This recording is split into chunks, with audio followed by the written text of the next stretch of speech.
Sarah Martinez looked at her reflection in the bathroom mirror of Romano's Italian bistro and sighed deeply.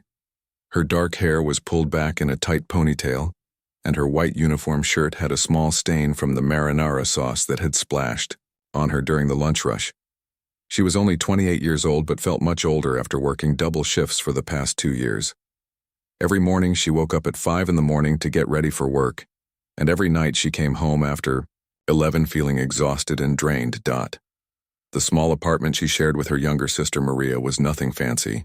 They had one bedroom, a tiny kitchen, and a living room that barely fit their second-hand couch and small television. But the most important thing in that apartment was not the furniture or the appliances.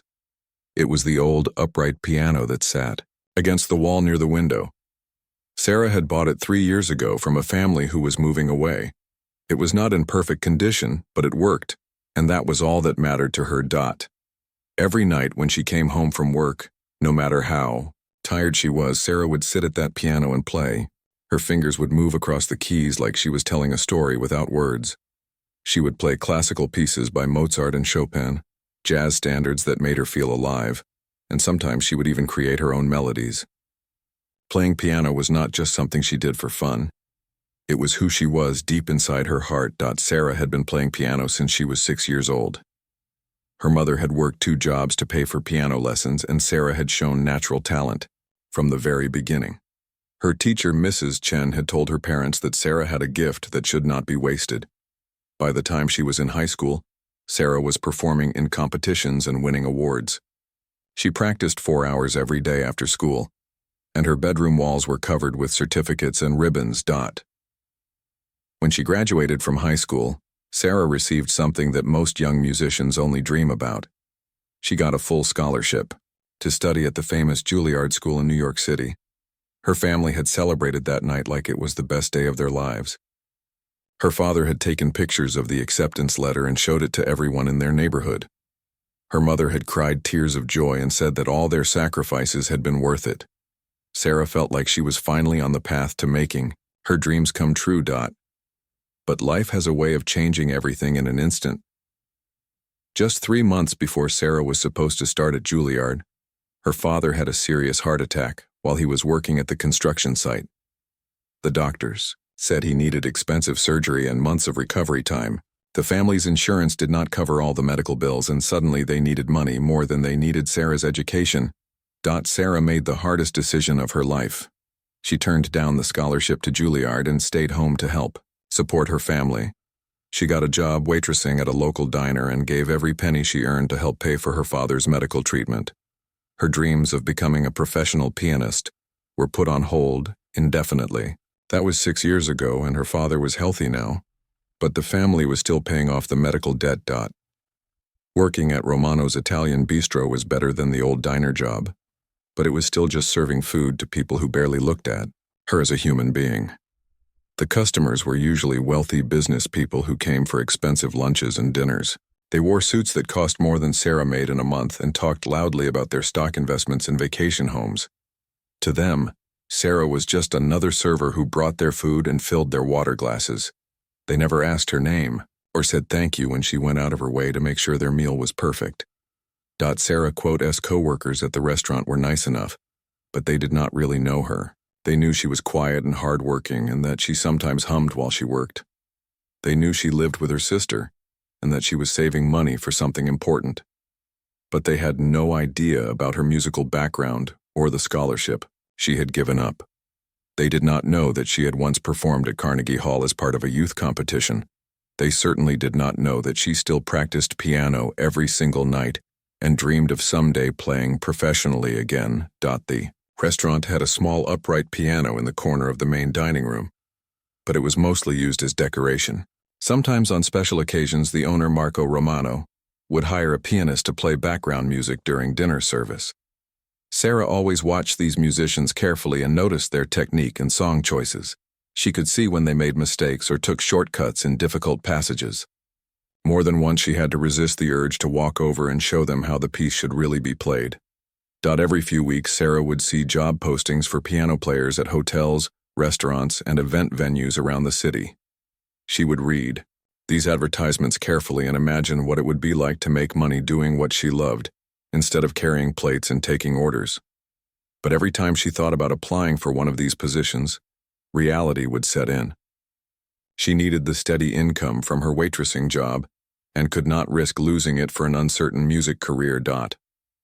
On quiet afternoons when the restaurant was not busy, Sarah would sometimes walk over to the piano and lift the lid to look at the keys. She would run her fingers over them gently without pressing down to make any sound. The other servers thought this was a strange habit, but they never said anything about it. If only they knew that those keys represented everything Sarah had once been, and everything she still hoped to become someday. The hardest part of Sarah's situation was not the long hours, or the rude customers, or even the financial stress. The hardest part was feeling like she was invisible. At Juilliard, she would have been surrounded by other serious musicians who understood the dedication and passion required to master an instrument. She would have had professors who recognized her talent and helped her develop her skills even further. She would have been part of a community where music mattered and where her abilities would have been valued and respected. Instead, she spent her days in a world where her greatest talent was completely unknown and unappreciated. She served food to people who would never guess that the quiet waitress refilling their wine glasses could play Rachmaninoff and Liszt with the skill of a concert pianist. Sometimes Sarah wondered if she was fooling herself by holding on to her musical dreams. Maybe it was time to accept that she was just a waitress now and stop torturing herself with thoughts of what might have been. But every night when she sat at her old piano and her fingers found their way across the familiar keys, Sarah remembered who she really was underneath the uniform and the exhaustion. The music reminded her that dreams do not die easily, and that talent does not disappear just because it is not being used. She knew that someday, somehow, she would find a way to share her gift with the world again. She just had to keep believing and keep practicing until that opportunity finally came along. It was a busy Thursday evening at Romano's Italian Bistro, and Sarah could feel the tension in the air.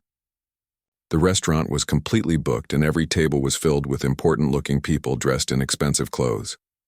Marco Romano, the owner, had been rushing around all day making sure everything was perfect because tonight was special. A group of very wealthy and powerful people from the music industry had reserved the private dining room for an important business meeting. Sarah had heard the other servers whispering about who these people were. There was Victoria Ashworth, the director of the Metropolitan Arts Foundation, who organized fancy charity events for rich people. There was also Robert Sterling, a famous music producer who had worked with some of the biggest names in classical music. 3 other executives from major music companies were also at the table. These were the kind of people who could make or break a musician's career with just one phone call. Sarah tried not to think about these important guests as she went about her regular work. She served salads to table 12, refilled wine glasses at table 7, and cleared dirty plates from table 15. But she could not help overhearing bits and pieces of the conversation coming from the private dining room every time she walked past the slightly open door. They were talking about music and concerts and upcoming events, and Sarah found herself slowing down each time she passed by.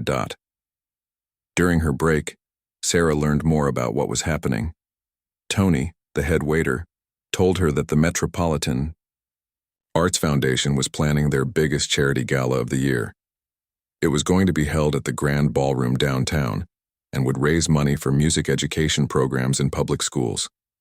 The event needed a talented pianist to perform during dinner and provide entertainment for the 500 guests who would attend. These music industry executives were meeting tonight to discuss which musician they should hire for this important job. Sarah's heart started beating faster when she heard this news. A charity gala supporting music education was exactly the kind of event she had always dreamed of performing at. She imagined herself on stage in a beautiful evening gown, playing classical masterpieces for an audience that truly appreciated great music. The money from a job like this would pay her bills for months and give her the chance to pursue other musical opportunities. Most importantly, it would be her chance to finally use her talents for something meaningful instead of just hiding them away. When Sarah returned to work after her break, she found herself walking past the private dining room more often than necessary. She was not trying to eavesdrop on purpose, but she could not help listening to their conversation.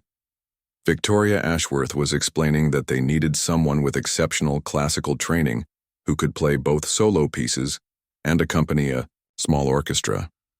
Robert Sterling mentioned that the audience would include many music critics and wealthy donors who would notice if the pianist was not truly talented. Sarah knew she was exactly what they were looking for.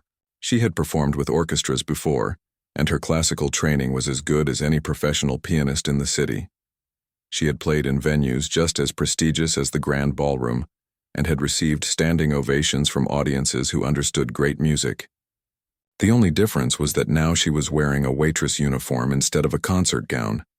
As Sarah served the appetizers to the executive table, her hands were shaking slightly from nervousness. She placed the plates carefully in front of each person and tried to act professional and invisible like she always did. But as she was about to leave, she heard Victoria Ashworth say something that made her stop in her tracks. The foundation director was complaining that they had auditioned dozens of pianists, but none of them had the special combination of technical skill and emotional depth they were looking for. Before Sarah could stop herself, the words came tumbling out of her mouth. She turned around and said quietly, "Excuse me, but I could not help overhearing your conversation. I am a classically trained pianist, and I would love the opportunity to audition for your charity gala." The moment the words left her lips, Sarah realized what she had done. The entire table fell completely silent, and all 6 pairs of eyes turned to stare at her, with expressions of shock and disbelief. For a few seconds, nobody said anything. Sarah felt her face getting hot with embarrassment as she realized how her offer must sound to these sophisticated music industry professionals. Then Victoria Ashworth started laughing, not a kind laugh, but a harsh, mocking sound that made Sarah feel like she was shrinking into the floor. The other executives joined in the laughter, and soon the entire table was making jokes at Sarah's expense. "Oh, honey, that is so sweet," Victoria said in a voice dripping with fake sympathy. "But we are looking for real musicians, not someone who plays Happy Birthday at office parties. I am sure you can bang out a few tunes on the piano, but this is a serious professional event with very important people attending. We need someone with actual training and experience, not a waitress who thinks she can play music." Robert Sterling chimed in with his own cruel comment. "Maybe you should stick to taking our drink orders and leave the music to the professionals. I am sure you are very talented at carrying plates, but playing piano for a charity gala requires a completely different set of skills that you probably do not possess." Another executive at the table laughed and said, "This is why servers should not listen to customer conversations. Now she thinks she can quit her day job and become a concert pianist." The whole table erupted in laughter again, and Sarah felt like she might faint from the humiliation. Her cheeks were burning with shame and her eyes were starting to fill with tears that she desperately tried to hold back. Sarah mumbled a quiet apology and hurried away from the table as fast as she could without running. She rushed into the kitchen and hid behind the large refrigerator where nobody could see her. The tears she had been holding back finally started flowing, and she had to cover her mouth with her hand to keep from sobbing out loud. She had never felt so small and worthless in her entire life. Tony, the head waiter, had witnessed the entire exchange and followed Sarah into the kitchen. He handed her a clean napkin to wipe her eyes and shook his head sadly. "Do not let them get to you," he said gently. "Those people think they are better than everyone else just because they have money and fancy jobs. They do not know anything about you or what you can do." But the damage was already done. Within minutes, word had spread throughout the restaurant staff about what had happened. Sarah could see the other servers and kitchen workers looking at her with expressions of pity and embarrassment. Some of them tried to be supportive, but she could tell they thought she had made a fool of herself by thinking she was good enough to perform at such an important event. For the rest of her shift, Sarah tried to focus on her work and pretend that nothing had happened. But every time she walked past the private dining room, she could hear the executive still making jokes about the delusional waitress who thought she could be a professional pianist. She served their main courses and desserts with as much dignity as she could manage, but inside she felt completely crushed and defeated. When Sarah finally got home that night, She sat at her old piano but could not bring herself to play a single note. The keys that usually brought her comfort and joy now reminded her of her foolish mistake and the cruel laughter of those powerful people. For the first time in years, Sarah wondered if maybe it was time to give up her musical dreams once, and for all 2 weeks had passed since the terrible night when Victoria Ashworth and her colleagues had laughed at Sarah in front of the entire restaurant. Those 2 weeks felt like the longest period of Sarah's life. Every day at work was a struggle because she could see the pity in her co-workers' eyes and hear the whispered conversations that stopped whenever she walked into a room. The other servers tried to be kind to her, but Sarah could tell they were embarrassed for her and thought she had been foolish to think she could perform at such an important event. Sarah found it difficult to sleep at night because she kept replaying that humiliating moment over and over in her mind. She would lie in bed remembering Victoria's cruel laughter and Robert Sterling's mocking words about how she should stick to carrying plates. Sometimes she would get up in the middle of the night and sit at her piano, but her fingers felt heavy on the keys, and the music that used to bring her comfort now reminded her of her broken dreams. During those difficult 2 weeks, Sarah seriously considered quitting her job and finding work somewhere else where nobody knew about her embarrassing mistake. She thought about moving to a different city and starting over completely, maybe giving up on music forever and finding a more practical career. But her family still needed the money she earned at Romano's, and she could not afford to be unemployed. While looking for a new job, the first Friday of the month was always special at Romano's Italian Bistro, because that was when Marco Romano held his monthly music night. It was a tradition that had started 3 years ago when Marco decided to make his restaurant more than just a place to eat good food. He wanted it to be a place where people could enjoy live music and feel like they were experiencing something special. Every first Friday, local musicians would perform for the dinner guests while they ate their meals. Marco had a regular list of performers who took turns playing at music night. There was an older jazz guitarist named Eddie who played smooth melodies that made people feel relaxed and romantic. There was also a young woman named Lisa who sang popular songs while playing an acoustic guitar. Sometimes a small classical quartet would perform chamber music for the more sophisticated customers. The music was always pleasant background entertainment that made the dining experience more elegant and enjoyable. That particular Friday afternoon, Marco Romano was running around the restaurant looking stressed and worried. Sarah noticed him, making phone calls and checking his watch constantly.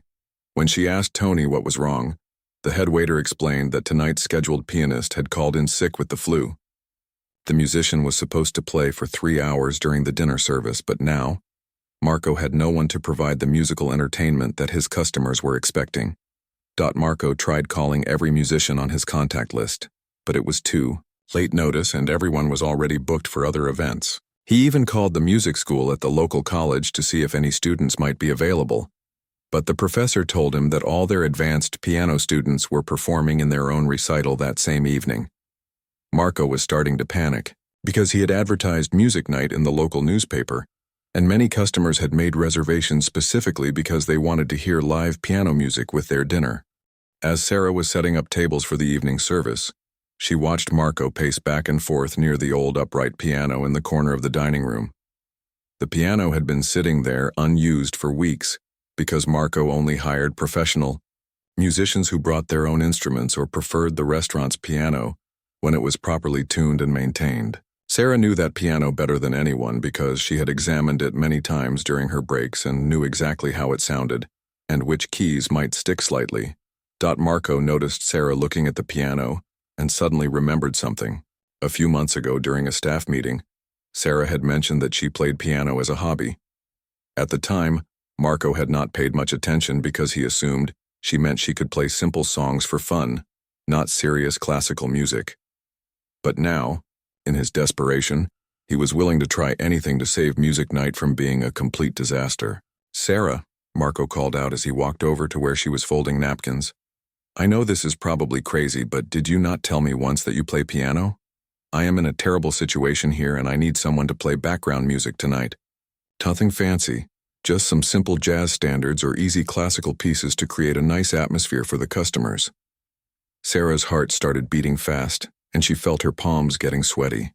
The memory of Victoria Ashworth's laughter was still fresh in her mind, and she was terrified of embarrassing herself again in front of a room full of people. But when she looked at Marco's worried face, she could see how much this meant to him.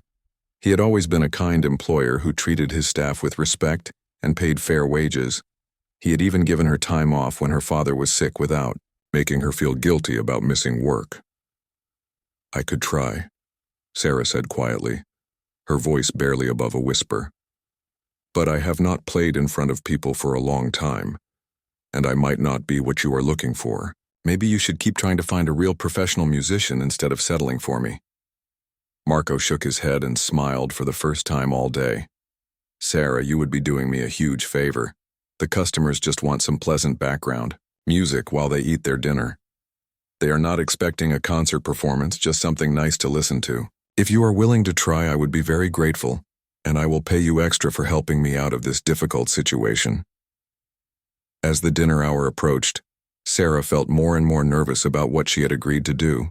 She kept telling herself that this was just background music, and that most customers would be too busy eating and talking to pay much attention to her playing. She changed out of her waitress uniform and put on the only nice dress she owned, a simple black dress that she wore to church on special occasions.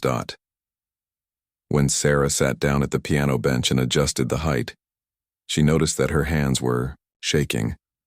She had not performed for an audience in over 2 years, and she was afraid that she might forget the pieces she wanted to play or make embarrassing mistakes. The dining room was starting to fill up with customers, and she could hear the sounds of conversation and clinking silverware that would soon be her background.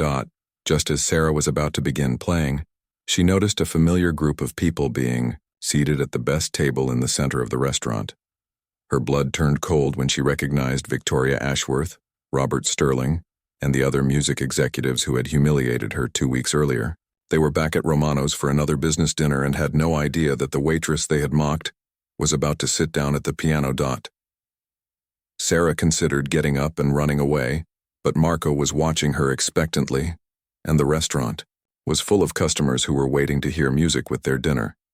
She took a deep breath and placed her fingers on the keys, knowing that this moment would either be her greatest triumph or her most devastating failure. Either way, there was no turning back now. Sarah quote. S fingers trembled as they touched the piano keys for the first time in front of an audience in over 2 years. The dining room was buzzing with conversation and the sounds of people enjoying their meals, but all Sarah could hear was her own heartbeat pounding in her ears. She glanced quickly at the table where Victoria Ashworth and the other music executives were sitting, and she could see that they had not noticed her yet. They were too busy reading their menus and discussing business to pay attention to the nervous young woman sitting at the piano in the corner.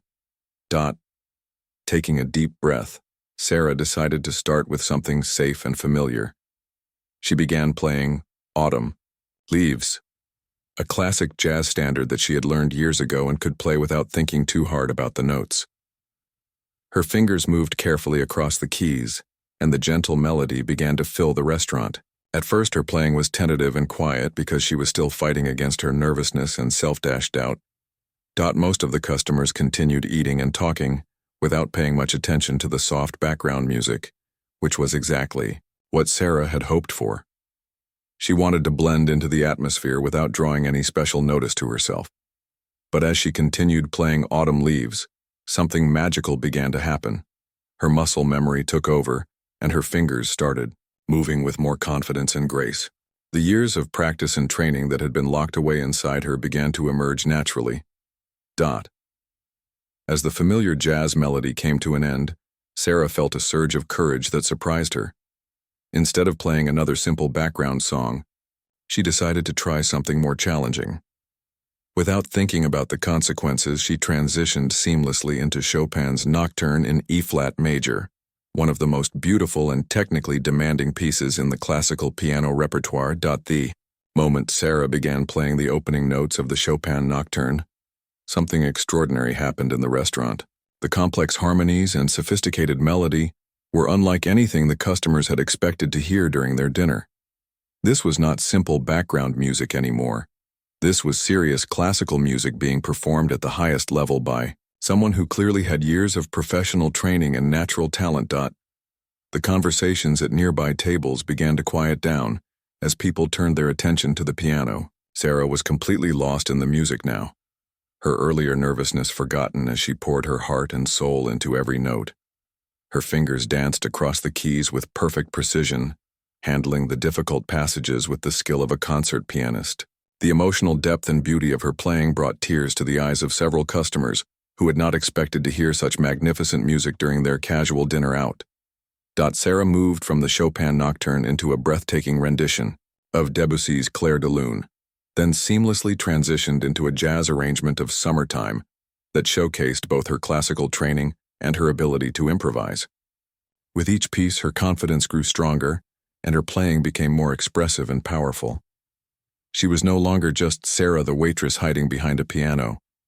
She was Sarah the musician, finally free to share her incredible gift with the world. The transformation happening at the piano was so dramatic that it seemed almost impossible to believe. The quiet, invisible waitress who had served these customers for months had suddenly revealed herself to be an artist of extraordinary talent. One by one, customers throughout the restaurant stopped their conversations and turned to watch this amazing performance. Some people put down their forks and simply listened with their mouths open in amazement. At the executives' table, Robert Sterling was the first to notice that something unusual was happening. He looked up from his pasta and saw the young woman at the piano, but it took him several moments to realize that she was the same waitress who had approached their table 2 weeks ago, asking for an audition. When the recognition finally hit him, his fork froze halfway to his mouth and his eyes widened with shock and disbelief. "Is that the waitress?" Robert whispered to Victoria Ashworth, the one who wanted to audition for the charity gala. Victoria looked toward the piano and her face went completely pale when she saw Sarah playing with the skill and passion of a world-class musician. The woman they had laughed at and dismissed as a delusional server was delivering a performance that was more impressive than many professional concerts Victoria had attended at the most prestigious venues in the city. The other executives at the table gradually became aware of what was happening, and an uncomfortable silence fell over their group as they realized the magnitude of their mistake. The amateur waitress they had mocked was demonstrating a level of musical sophistication that few pianists could achieve. Her technique was flawless, her interpretation was deeply moving, and her stage presence was absolutely captivating, even though she was just sitting at a simple upright piano in a corner of the restaurant. Sarah continued her impromptu concert with a stunning performance of Rachmaninoff's Prelude in C-sharp minor, a piece that requires tremendous technical skill and emotional maturity. The complex rhythms and dramatic dynamics filled the restaurant with powerful music that made some customers forget they were in a casual dining establishment. This was the kind of performance that belonged on the stage of Carnegie Hall or Lincoln Center, not in the background of a neighborhood Italian restaurant.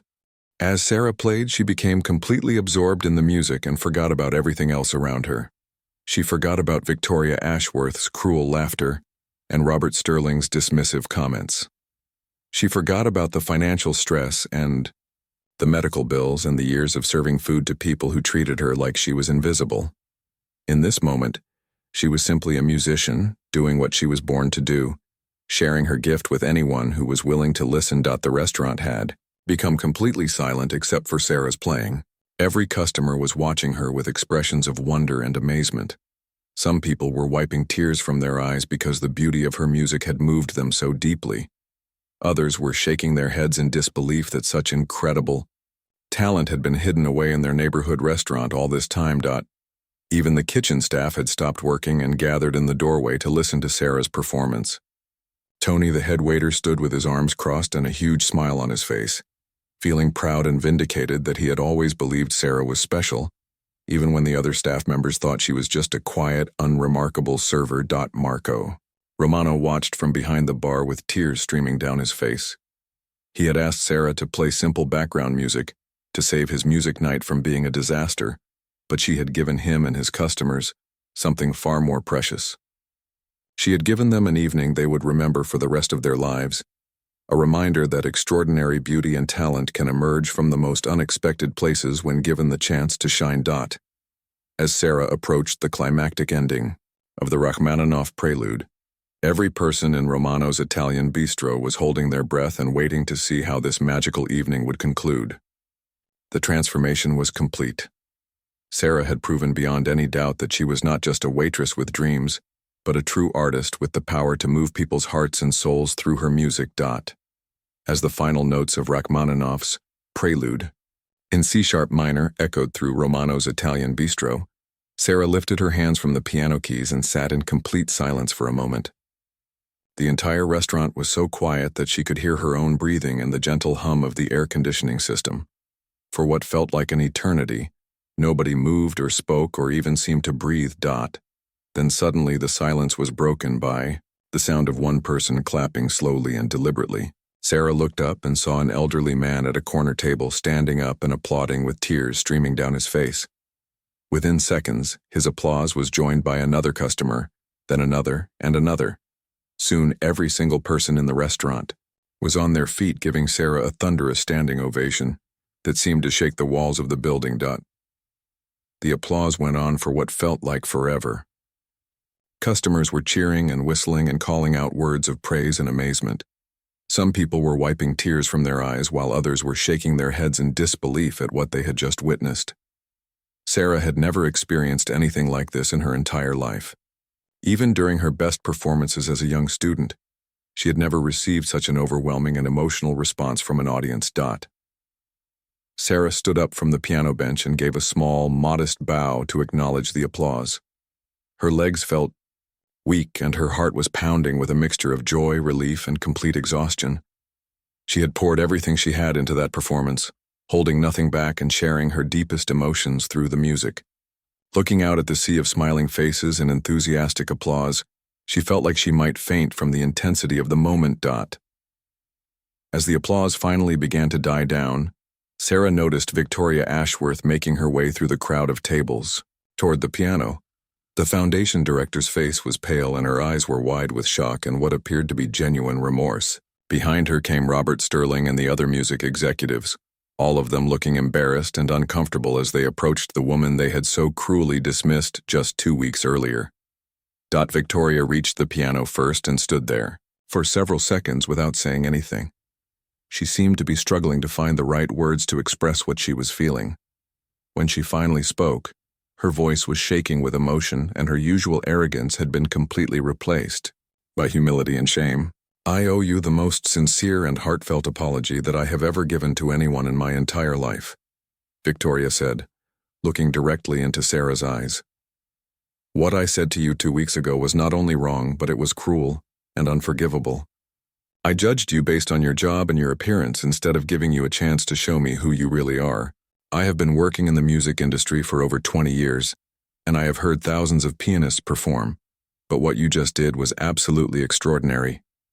Robert Sterling stepped forward and nodded in agreement. "Victoria is right," he said, with obvious embarrassment in his voice. "We made a terrible mistake and there is no excuse for the way we treated you. Your performance tonight was at the level of the finest concert pianists in the world. I have worked with musicians who have played at Carnegie Hall and the Kennedy Center, and your talent is equal to any of them." The other executives echoed these sentiments, each of them offering their own apologies and expressions of amazement at Sarah's incredible performance. They all seemed genuinely shocked by their own behavior 2 weeks earlier, and deeply ashamed of how they had treated someone with such extraordinary talent. Victoria took a deep breath and continued speaking. "Sarah, I know I have no right to ask you for anything after the way I behaved, but I want you to know that the offer to perform at the Metropolitan Arts Foundation Charity Gala is still available if you are interested. In fact, after hearing you play tonight, I cannot imagine hiring anyone else for such an important event.